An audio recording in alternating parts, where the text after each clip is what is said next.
hit the unfollow button. I don't need your business. Babe, what business do you mean? Now that she drove the final nail into this movie's coffin, she probably drove the final 2 or 3 nails into the coffin. Yeah, right there. Zoom in right there. That's it. 163,000 rating, of which it got 1.6, not out of 5. Rachel Zegler is spiraling after ticket prices for her latest show officially dropped to 0. That's right, free entry.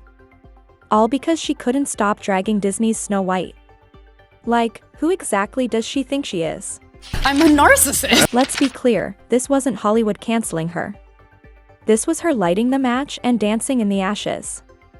Studios are watching, and trust us, nobody's lining up to work with someone who tanks their own projects on press tours. A very long time, it seems that nobody has quite captured the public's disdain like our girl, Rachel Zegler. The damage. So let's break this down. Rachel Zegler went from Spielberg's Golden Girl to headlining a show you can attend for the same price as standing on a sidewalk.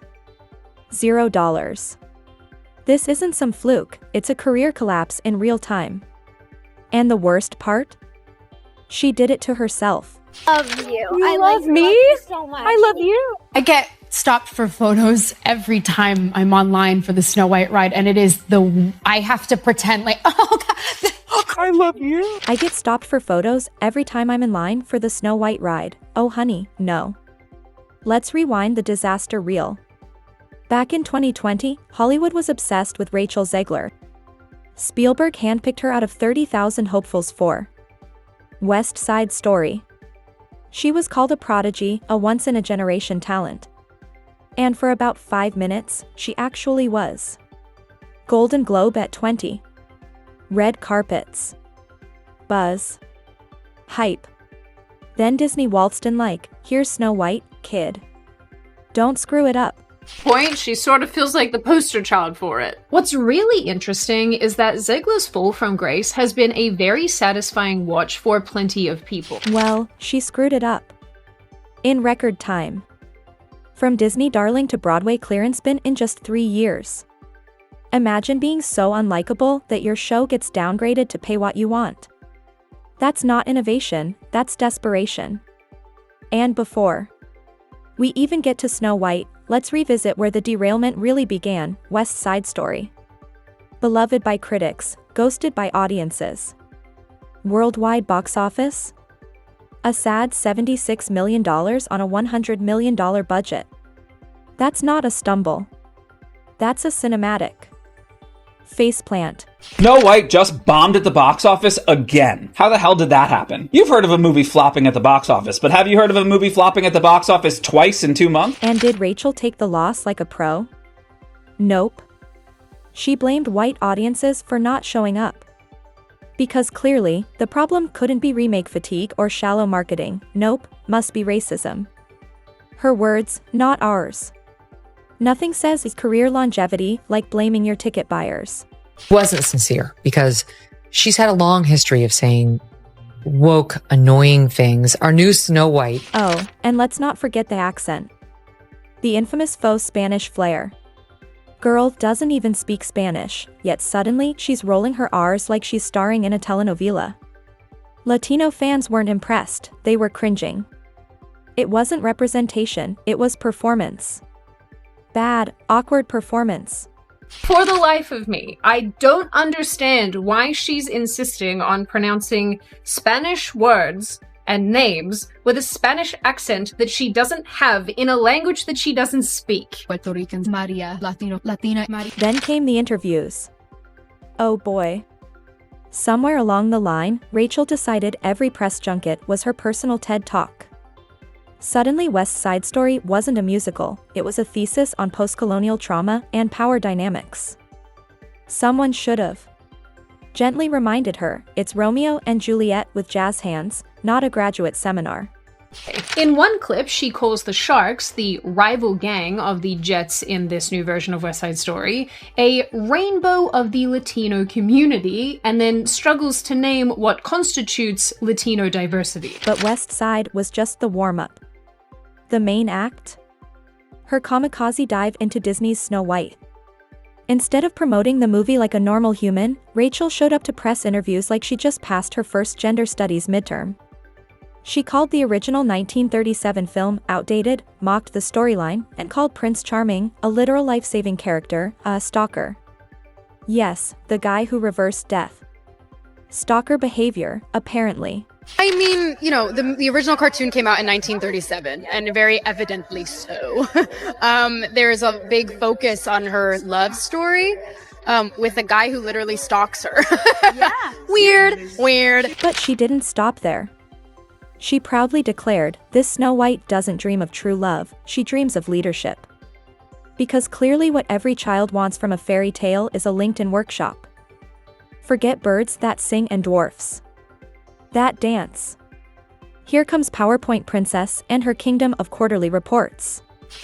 And before long, her trashing the original pieces of the adaptations that she was performing in became kind of common. What followed?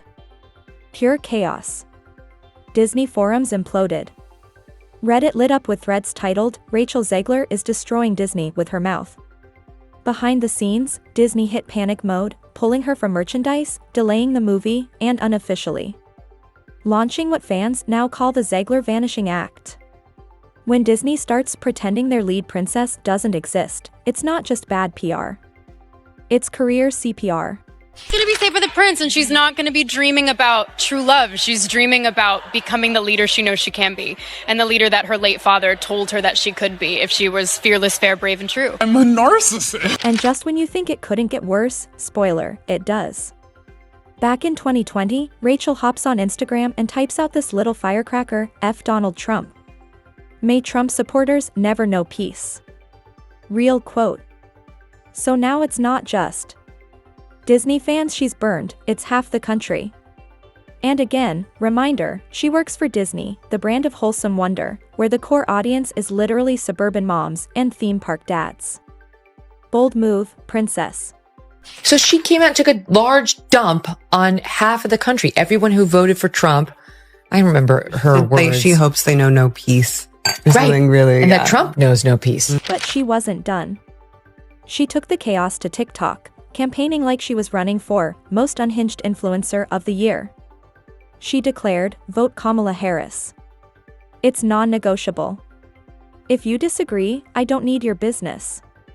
You don't need their business? Really? Because your box office numbers scream otherwise. Your theater sales are practically begging. You might actually need someone's business. Anyone's. I just think it is terrible. She's been brainwashed into believing that Trump is this hateful figure, and to combat it, she released a bunch of hateful messages that said she hopes that Trump supporters never find peace and that Trump never finds peace. And, shocker, those clips went viral. But not in a brave truth teller kind of way. More like a did she seriously just post that? Kind of way. Even progressives started side-eyeing her. There's a difference between having an opinion and declaring war on your audience. And through it all, Disney stayed silent. But insiders know, silence isn't peace, it's strategy. And in PR language, that silence said, we're quietly making this girl disappear.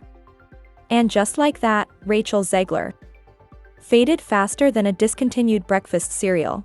Dan's already been almost assassinated twice, so maybe check the rhetoric. So I attacked her, and then she came out and she said, I apologize. Like I went too far. The wildest part? She managed to destroy it all without a scandal. No leaks, no expose, no TMZ ambush, just Rachel Zegler, a mic, and a masterclass in bad decisions. This wasn't Hollywood canceling her. This was Rachel personally delivering the scissors and posing for the cut. She went from Spielberg's Golden Girl to Broadway's clearance bin faster than you can say West Side Flop. She had the crown. She doused it in gasoline. And somehow, she still plays the martyr. She's an asshole. That's number one. You called her a pig? She's a pig. Rachel Zegler, in the smoldering ashes of her movie career, thought the solution was musical theater. As if Broadway would magically forget the Disney drama, the awkward interviews, and the political soapboxing disguised as press tours. But Instead of lying low, she repackaged the same chaotic energy for the stage.